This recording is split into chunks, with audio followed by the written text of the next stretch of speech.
2008, carissimo, hai vinto un campionato mondiale ed è credo una cosa importante per il tuo peso e per un italiano, e adesso il 15 ti ritroverai ancora a ricombattere per chissà ridiventare campione italiano. Ancora diciamo così, che praticamente io sono diventato campione del mondo, l'ho difeso una volta, ho pareggiato e ho mantenuto il titolo, poi sono andato a difendere un'altra volta in casa dell'avversario e c'è stato un verdetto casalingo, ho perso il titolo. E adesso vado a fare il 15 maggio questo titolo ancora a cercare di conquistare il titolo. Con lo stesso di allora? No, perché non ho avuto la rivincita, non mi ha dato la rivincita e quindi ho lasciato il titolo vacante. Ma hai avuto paura? Sincero, secondo te? Secondo me...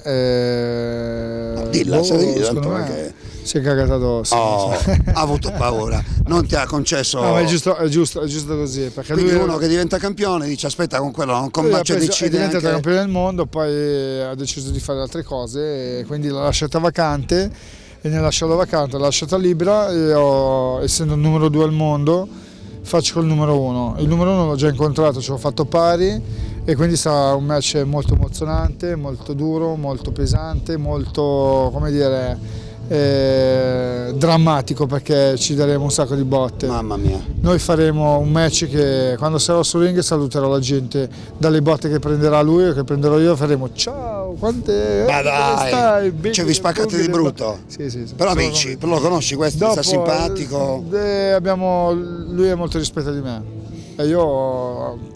Sì, è un ragazzino per me, quindi è molto forte, è alto come Tore. Ecco perché ti stai allenando con Tore. Sì, ecco, vedi che c'era la... beh, certo, quando si prepara un incontro bisogna prepararsi con la persona adatta con cui combattere. Lui ha altre caratteristiche, comunque mi va bene perché è alto.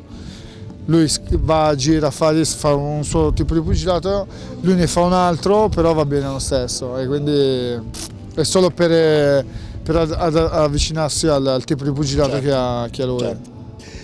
Intanto notate bene, dovremmo essere piano a 3, giusto? Sì, sta piovendo, lo ricordiamo, siamo all'Asinara, siamo con questo signore che è amico mio, sarà il prossimo, spero, campione del mondo. Guarda qua, fammi lo speriamo, fammi un primo piano così io potrò dire io l'ho intervistato, speriamo veramente. Posso dire una cosa che dico sempre, questa qua è una cosa di routine per scaramanzia, ragazzi. Quando vedrete il mondiale, tutti davanti al televisore, perché dietro non si vede niente. Ma dai! E comunque è un grande piacere anche con Tore e Ritu, che di Porto Torres, ricordiamo, un sardo che ha fatto innamorare della Sardegna anche uno che invece arriva da un'altra parte dell'Italia, che tra l'altro regione bellissima. Beh sì, lui è milanese, milanese, però gliel'avevo detto. Come sei milanese? Non hai detto che eri milanese? Sì, io sono nato e vivo a Milano, però sono di origine calabrese. Ecco, sei di origine calabrese ma vivi a Milano. Stavi dicendo, Tore?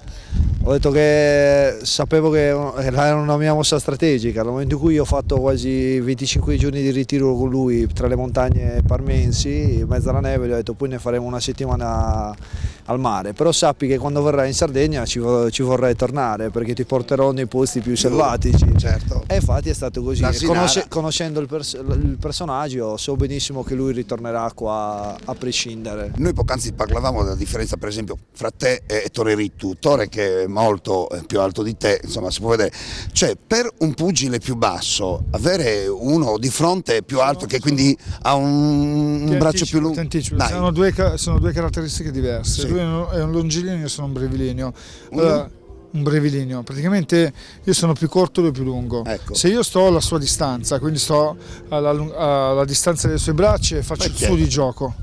Io dico li fai piano 3. Lui ha il braccio lungo, quindi se io sto qua prendo solo botte, però se io sto qua lui come fa a darmi le botte? Quindi io rischio molto di più perché devo avanzare per cercare di non farmi per cercare di non far sì che lui possa portare i suoi colpi, quindi già avanzando prende il suo colpo, poi sono io che devo decidere, devo stare attento a allenarmi a evitarlo quel colpo e poi devo minare e devo sempre cercare di stargli attaccato. Quindi c'è una preparazione tecnica in base anche completamente diversa dalla sua. Lui deve se trovi con uno della tua altezza è una scintilla. È una scintilla. Se trovo con lui mi diverto. Ti diverti?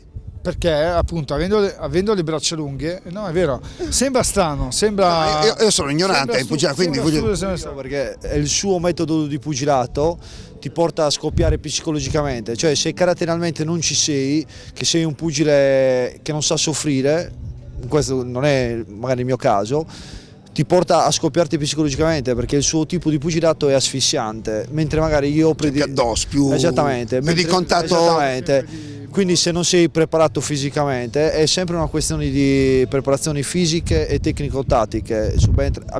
Siamo due mondi diversi, lui è il nord e io sono il sud.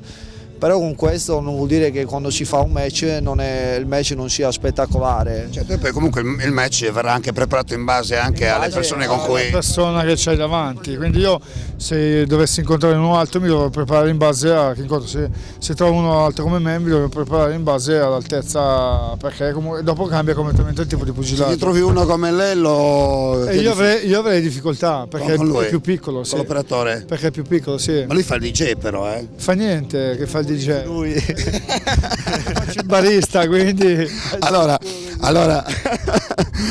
noi ci scherziamo. Oh, poi per chiudere in bellezza, ci ho fatto un piccolo combattimento così, giusto per chiudere, vi lascio solo. Il nostro combattimento? No, aspetta, dopo lo facciamo, dai, facciamo, giusto così anche per chiudere in bellezza. Però guarda, mi ha ripreso l'infermeria, Lello, come per dire, stai attento Paul che questi due ti fanno la festa. Adesso noi andiamo a camminare, andiamo a fare una passeggiata. Sì. Se tu dopo vieni, tornando dalla passeggiata, ci alleniamo e potrai riprendere i nostri allenamenti se vuoi. Credo, ragazzi, perdonate, vieni. No, ma siamo dentro. No, siamo dentro. Se siete dentro ci chiamate. Certo. Veniamo. Va bene, però... Noi ti facciamo vedere un nostro pre-match che facciamo sempre, guarda. Vai. Attenzione, vai Lello. Eccola, è l'abbraccio, naturalmente. No. Questo è il bello del nostro sport. Questa è la base di tutto quanto. Il nostro sport non è violenza, il nostro sport è solo intelligenza e rispetto reciproco delle persone che si menano, soffrono, si picchiano, soffrono comunque nell'allenamento, nella vita e poi dopo si scontrano perché comunque questo è lo sport, il pugilato e poi invece siamo fratelli, amici. Bene amici, però qui dobbiamo chiuderla perché sta piovendo in una maniera incredibile e siamo all'Asinara. Vento pazzesco, loro sarebbero dovuti tornare a Porto Torres, invece a quanto pare il traghetto non si muoverà per Porto Torres perché il mare credo sia forza 6, forza 7, adesso non lo so. Che peccato. Dai che sei contento, dai. Sì, Siete contenti, dai? Sì, tutto sommato sì, dai. Allora, domani mattina sveglia alle 7. Alle 7, inizio allenamento alle 7:30, 8 meno un quarto. Rientro dagli allenamenti? A che ora c'è il traghetto? Alle 11?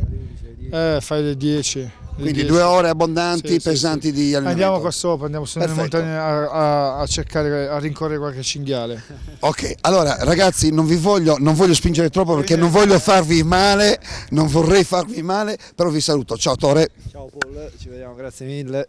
Ciao carissimo. Ciao grande, ciao a tutti. Quando volete, insomma, per allenarvi seriamente, non cercatemi. Ciao ragazzi, ciao. A tavola verremo, a dominarci a tavola, a mangiare, a dominarli da tavola.